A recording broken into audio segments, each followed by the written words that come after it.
We're going to talk about diode rectifiers. It's the last thing we're going to cover this week, and it's a different kind of thing, a use for diodes, but it's kind of an important use. And we actually have a lab where we actually use rectifiers. So when you need to change an AC signal to a DC signal, there's a whole process that needs to take place to do that. So anytime you plug something into the wall and plug something, say, into your computer, there's a whole thing that goes into taking that wall AC and turning it into a DC signal that's stable. So there's 4 basic stages, and we're not going to talk about all of them. We're going to talk about some of them. The first thing that we use is just a transformer. That basically will step down the voltage from the wall to something close to what you want. Usually it's a little bit bigger. Might not have to be, but it should be something close to what one wants as their final value. Then we have a small AC signal, and it needs to be turned into something all positive. So we use what's known as a diode rectifier. A diode rectifier takes the positive and negative and changes it to all positive. So you get these kind of bumps of waves that are all positive. The second part, or the next part, is the filter. And the filter section will take that values that's changing and kind of capture the peaks and hold them. But they're not perfect, so there is a little bit of degradation. So you can see there's kind of a rippley voltage that comes out of those. And that ripple voltage is taken in by a voltage regulator, and the voltage regulator holds it steady. And it's not a Zener diode-based voltage regulator. It's generally an IC kind of voltage regulator. But if you were on a desert island, you could use a Zener diode. That would be fine if you happen to be in a plane with a bunch of random parts. Anyway, the part that we're going to look at today is the rectification part. So we're just going to look at rectifiers, and there's 3 different kinds we're going to look at, and they're really not that complicated. The most complicated part is the fact that the diode has a voltage drop, and that has to be taken into consideration. And there will be one derivation, and one derivation only, where I will show you how you get from point A to point B to figuring out what the average value of the waveform is, but I'm only going to derive that once, and then I'm just going to base the other 2 circuits off that first one, so I don't want to go through and do a bunch of calculus again. So rectifiers can either rectify half the waveform or the whole waveform. So you have some that will just output a positive and then nothing, and then a positive and then nothing. That's a half wave rectifier. And then a full wave rectifier would basically take the negative parts and make them positive and pass the positive parts. And those are really more used in actual rectifier circuits that are turning AC to DC. So rectifiers generally use 1 or more diodes, depending. The ones we're looking at today, there's one that uses 1, one that uses 2, one that uses 4. And then you will generally have resistors either as part of the circuit or as just the load that it's powering, so one or the other. And you usually need a transformer to bring the signal in, depending on what kind of rectification process one uses. So the first one we're going to look at is the half-wave rectifier. You've already seen kind of a circuit like this already. We already talked about what would happen if you have a diode and a resistor, and the diode will turn on for half the wave, and then it will turn off when it's reverse biased. So it's really simple.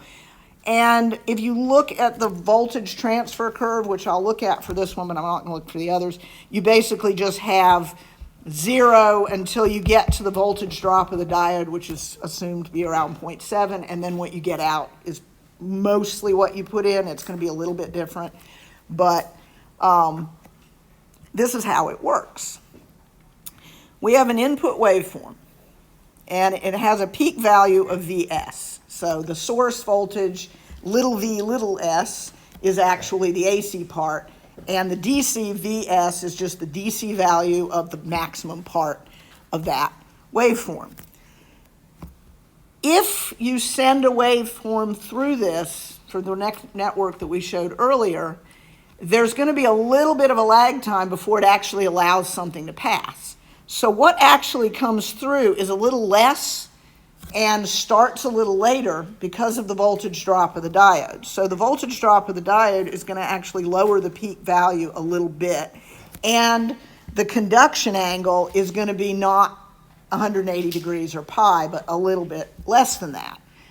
We can describe this waveform mathematically by just looking, it's just Vs sine omega t, whatever that happens to be, but then you have to subtract the voltage of the diode off of that for every point on that curve.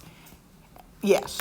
So in, in modern electronics, right, so does the voltage coming from the power company, do they like typically give you more than like 120 volts AC? No, the 120 volts from, well, the 120 volts from the power company is actually a standard value, and it is the RMS value, I believe, of the waveform that's coming out. It's actually not the peak value or the peak-to-peak value. If you take a meter and plug it into the wall, you'll take a digital meter and it'll tell you you're having 120 volts. That's the RMS value. So the peak value is higher than that. But no, you work with what the power company gives you. They don't give you a special value depending on what you want. You actually say, this is what I got, and this is what I'm going to work with. So that's kind of a standard value. All right, so now it's time for the calculus part. It's not very long, but it does tell you kind of how we get this number, because I hate saying, okay, we're going to find the average value, and this is what it is, and you don't have any clue where it came from. So you will know where it came from, but you will not have to reproduce this process on your own. So if we look at just part of the waveform, so this is just one cycle of the AC coming in and then one cycle of the rectified waveform going out. And we need to find what the average value of that blue waveform is. So what we have to do is we use the conduction angle to an extent. We actually use where it cuts on and where it cuts off as limits of integration, and then we integrate over the whole period of the waveform. So it cuts on at some angle, theta, whatever that might be, and it cuts off at pi minus theta, because pi is the distance between 0 and the middle of the waveform, and 2 pi is the whole waveform value. And then the peak value that we have for that waveform is Vs minus Vd. And that's pretty much all we need to do to get started. We can figure out the value of theta, and we're going to figure it out and just show it. That's the value of that waveform. That's just the arc sine of the diode voltage over the source voltage. That would give us the value of that. And we're just going to represent it that way and leave it alone for a minute. But when we integrate, we're going to use that, but we're not going to substitute that in. So it makes the integration a little easier. We have to take 1 over 2 pi, which is the period, and then integrate from theta to pi minus theta, that waveform that we have, that Vs sine, and I'm using phi because I'm going to integrate and put theta in there in a minute. So we just integrate that with respect to the angle. And when we do that, we get, it's not that difficult, we just get 1 over 2 pi, and then we get minus Vs cosine phi, and then minus Vd times phi, and we find that from theta to pi minus theta. So I'm going to put all of that in, and at the bottom we get kind of this really long equation for which I'm still not going to substitute in theta, because that's going to make it a big mess when I do. So I'm not going to. I'm just going to leave it. What I'm going to do first is gather terms together so that things are kind of a little changed. So now I've kind of put cosines and VS's together.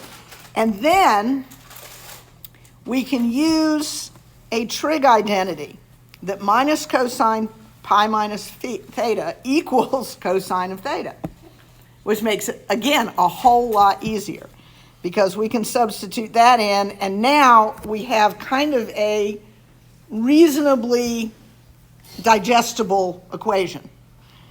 for which I'm still not going to substitute in theta yet, because it would still be nasty. If I put arc sine of VD over VS into that, it would kind of be a nasty thing. So I'm going to take that and I'm going to move it a little bit, so I move it out of my way. And then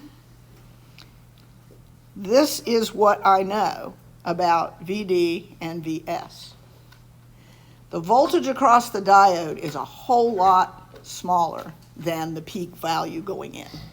If it's not, then this won't work, but most of the time it is. Most of the time you're trying to get a DC value of, say, 12 volts, and you have a 0.7 volt drop. So if that's the case, then if we move things around a little bit more, which I did, we can assume that that arc sine is approximately 0, because VD over VS is a really, really, really tiny number.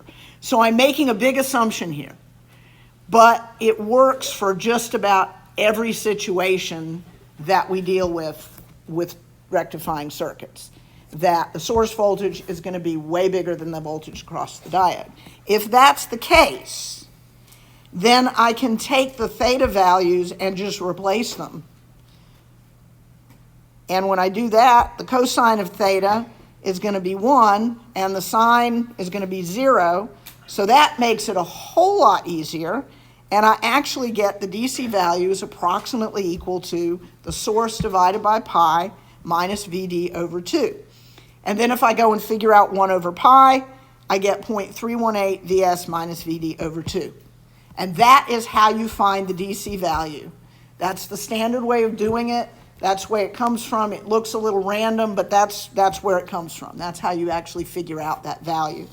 And the peak inverse voltage is what we call the reverse voltage that the diode has to hold off. So when a diode is reverse bias, it's going to have to experience whatever VS is in a reverse direction. And we need to know that just to make sure we don't overrun the capabilities of the diode. So we will, for each one of these types of rectifiers, be figuring out what the peak inverse voltage is, because if it's too much, then it's going to break down the diode and it won't work. So for half-wave rectifiers, the DC value of the or the average value of the output is going to be 0.318 times the source minus that VD over 2, which is going to be a really tiny value. Some people estimate it differently, but that, it's going to be pretty much close to 0.318 times VS, and then you just subtract off like 0.35 volts or whatever, so that won't be too difficult. And the peak inverse voltage, as long as it can handle, say, 12 volts or 15 or 20 or whatever in a reverse bias direction, which it should, one will be fine. Yes? This equation doesn't hold for low power applications? It doesn't hold for low voltage applications. So if you had 1 volt peak to peak, no. Or 2 volts peak to peak, no. Then you have to go in and put those sine functions in, the arc sine, and figure out what that exact value would be. But nobody in their right mind would create a rectifier to try to rectify with a diode something that was only minimally larger than the diode, because you wouldn't get anything out. So for the most part, we don't do that. So that's a half-wave rectifier. A half-wave rectifier is really just a series circuit with a diode and a resistor in it. It's not very useful for actually making AC, but it is a good starting point. And the good thing is figuring out how to get the DC value for a half wave is really easy, and then for the other ones we can just use that to go on with. So full wave rectifiers are what is actually used to create DC voltage, because otherwise you're wasting half of the waveform every cycle, so we don't want to do that. So we really want to rectify the negative half and make it positive. So there are 2 kinds of full wave rectifiers that can be used. Generally, both of them require a transformer between the input and the rectifier. You noticed in the first, we just had a voltage source, and it could be whatever, but real situations require that you have to have a transformer between the input and the output. So both of those, or both of these, generally use that. There are two types. There is a center tapped secondary where you have a transformer and then you take the secondary and tap it in the middle and use two diodes and provide rectification that way. Or what we call a bridge network that has 4 diodes. And both of those will use a transformer, but they use them in different ways. So we're going to look at the center tapped rectifier first. Basically, you have voltage coming in, and we have this kind of 120 volt RMS 60 hertz. So that's whatever you get out of the wall, whatever the power company gives you. And the transformer that's used is a 1 to 2 transformer, which means that if you tap the secondary in the middle, you're going to get the same voltage that you put in for each one of those. So it doubles the voltage, but then you're splitting it in half. So you're getting the same thing out. So that's basically why you do that, is so that you're going to take the whole voltage and be able to use it. So let's say we have a waveform coming in and it has the positive on, it's the positive part of the waveform. And that's going to be transferred to the secondary side of the transformer. So each side is going to have a copy of the input waveform. So what ends up happening is diode 1, because the voltage is positive, will forward bias. For diode 2, the voltage is actually negative, so it will reverse bias. So what ends up happening is diode 2 turns off, and the current goes through diode 1 and around through R and gives you an output voltage that is almost the same as what you put in, except you have the voltage drop. And that gives you one part of the output waveform. In the second case, if you go, oh yes, and you'll notice that you have Vs minus Vd at the top and 0 at the bottom, so we need to know the peak inverse voltage, and I did forget to tell you that. So if you take that voltage at the top and kind of move it down, that's really what's across the diode at the bottom that's reverse biased. So the peak inverse voltage for this would be Vs minus Vd minus Vs, which gives you 2 Vs minus Vd. So you basically double what you're putting in. So it has to be able to hold off double the amount of voltage that it would be normally. So for the positive going waveform, that's what happens. Now, if we switch and go with a negative waveform, you notice the polarity switches, the plus and minus are different, and we still get a copy of each at the output, but now it's actually turned over, and that means that diode 2 will be on because it's got a positive at the back end of it, and diode 1 will be off, and the current ends up going the same direction through the resistor because the voltage at the front side of diode 2 is actually the same as the voltage at the top of the resistor. They're just connected with wire. So you end up again with the same positive waveform coming out through that resistor. So even though the waveform switched in polarity going in, what you get out is the same. And again, we get the same situation with the peak inverse voltage. We get the same voltages across it, so we get the same value again. That's because the polarity of the terminals are different? Yes, because the waveform is different and the polarities are different. Yes. So how we figure out the average value, because what we're going to get out is kind of a little area of 0, then kind of a hump, then a little area of 0. Well, this is just double what you got out with a half-wave rectifier. So the average value is just double what came out of the half-wave rectifier. So we just multiply that value by 2, and we get 0.636 Vs minus Vd. And that would be the DC value for that. Again, Vs needs to be much larger than the voltage across the diode.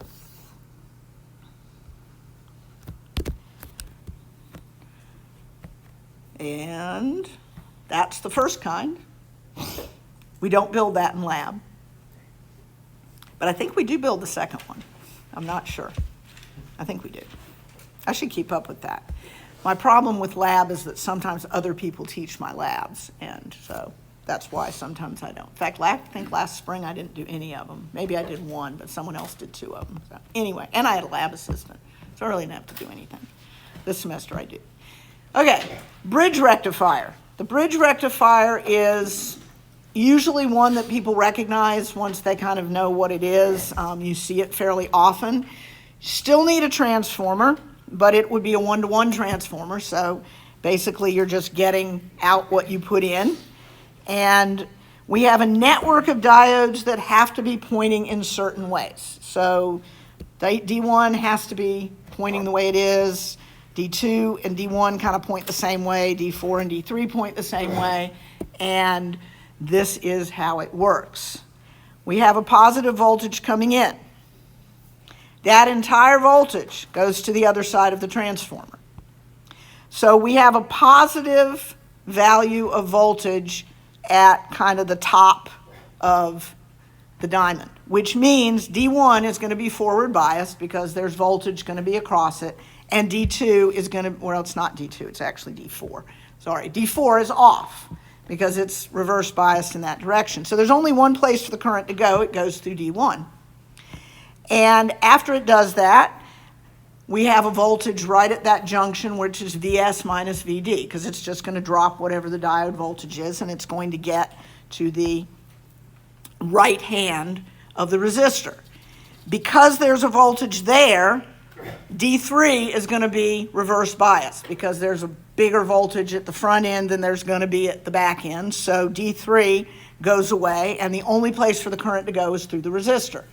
And it drops, plus on the right, minus on the left, and we get only one place for it to go, and that's through D2. So the current kind of goes down over down. And when it does that, the voltage at the top end of D2 is going to be Vd.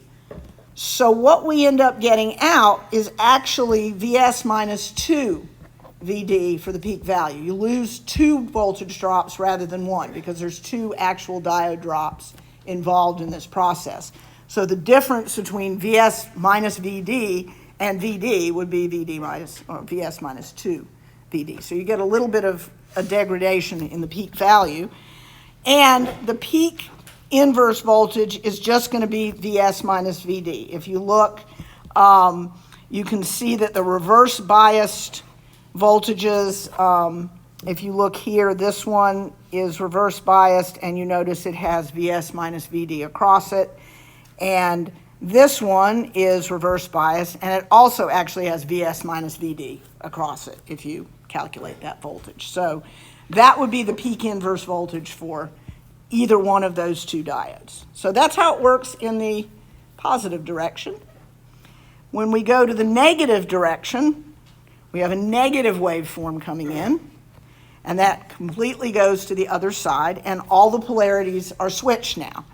So now we have Vs at the back side of D3, so D2 is reverse biased, so it turns off, and the current goes through D3, and then we have Vs minus Vd at that same point we did before, which means D1 is also going to be off, and the current goes through the resistor in the same direction it did the first time.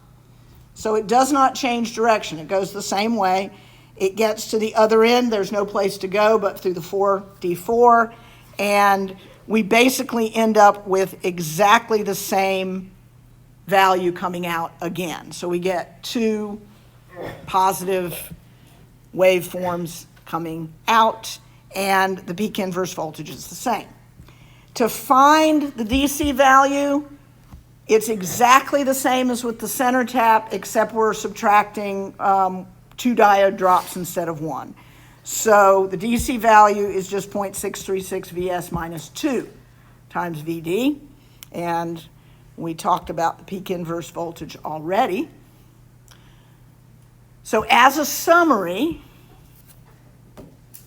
and this is actually an old slide, this is my one old slide. This basically summarizes the things you need to know about rectifiers.